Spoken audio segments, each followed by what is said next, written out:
This is the case and disappearance of Brandon Abbett. If you want to know more about this case and the mysterious circumstances surrounding his disappearance, please continue watching.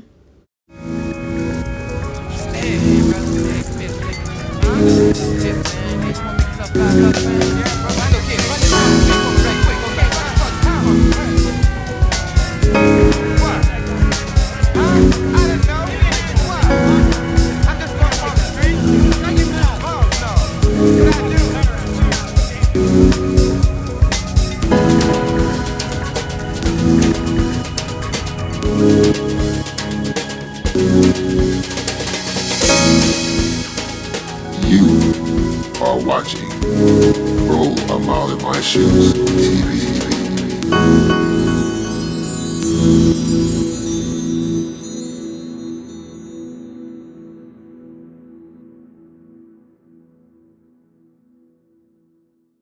The San Francisco Division of the FBI and Pleasant Hill Department of Police in California are seeking the assistance from the public to help locate Brandon Abbett.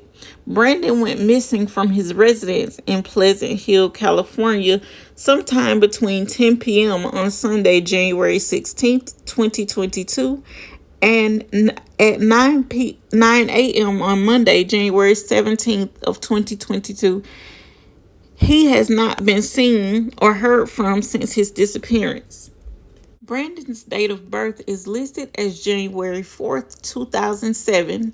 At the time of his disappearance, he had brown hair, hazel eyes, and stood at a height of 5 feet 6 inches tall and weighed 107 pounds. He is listed as a white male, and at the time of his disappearance, he also had braces on his teeth.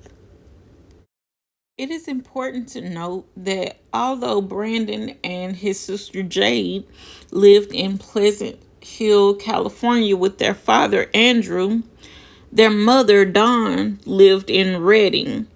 And before Brandon's disappearance, they were in the middle of a divorce and a custody battle over the kids. Andrew, Brandon's father, said that they were also arguing about whether the kids should be vaccinated and whether Brandon should be tested for ADD and ADHD because, according to his father, he would have to crack down on him and do such things as take video games and other things away from him to get him to concentrate on his schoolwork. He says that now, looking back on it, that may not have been the best way to parent Brandon. Andrew and Jade also mentioned that their mother, Dawn, had offered the kids to come live with her in Redding, and she also later offered Jade to live with her in Redding after Brandon's disappearance, or take her to Maryland, Florida to live with relatives, which I do not understand why, but in a statement that Jade gave, she said that she blames Andrew for the drama and things that were going on in his house as the reason as to why Brandon went missing. Police say that so far, Dawn has been cooperative with their investigation and she hasn't interfered in any way. And they have searched her property when Brandon went missing, but they found nothing and she is not a suspect at this time.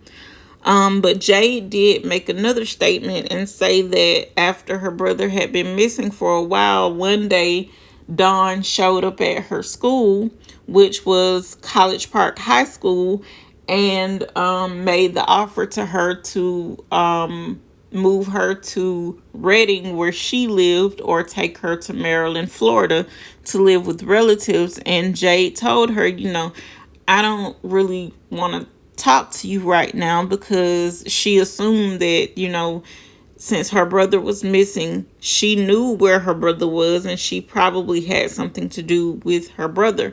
And she also said that her mother, Dawn, had not come down from Reading to help distribute flyers or anything of that nature to do with Brandon's disappearance. And even the police were slow to move on Brandon's disappearance because right after he was missing, his dad called the police and told them that he was missing, and they didn't take it seriously until a little while later, which was like a year later. And by then, all of the surveillance or home security camera footage that they could have obtained to help see where he went or how he left, whether it be on foot or in a car, was basically gone by then. And it even took some time to convince shopkeepers as well as his teachers and other teachers in the school to put up flyers about his disappearance. Now, Jade and her father, Andrew, believed that if Brandon was a 10-year-old girl, his disappearance would have been taken serious a long time ago. And since he was 15 and a freshman in high school when he disappeared, they believed that he was just a teenage boy who was blowing off some steam.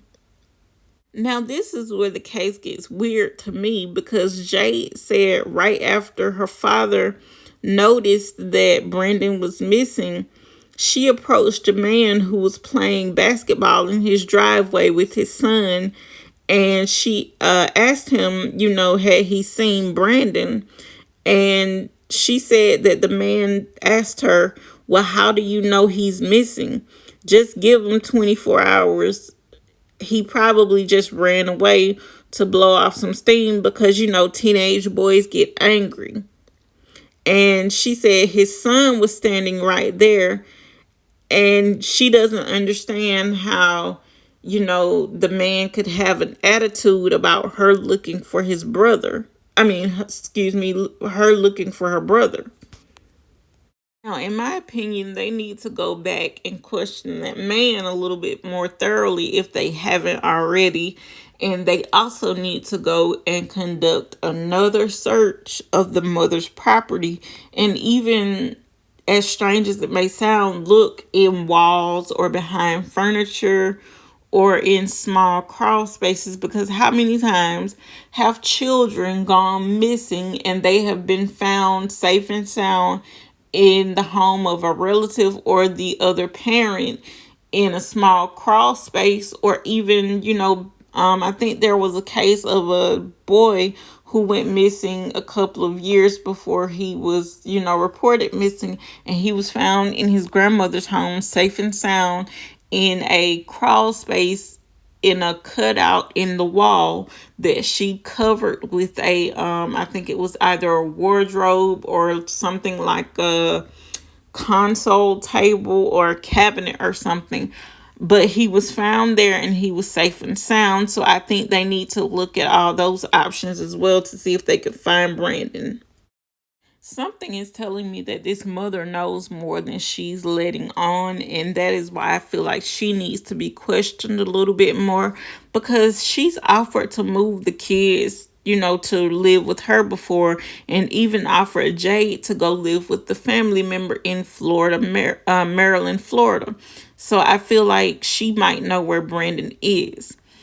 But that is it for this video, guys. If you like this video, please don't forget to leave me a like. Don't forget to leave me a comment down in the comment section below. And if you are not subscribed, please make sure you subscribe.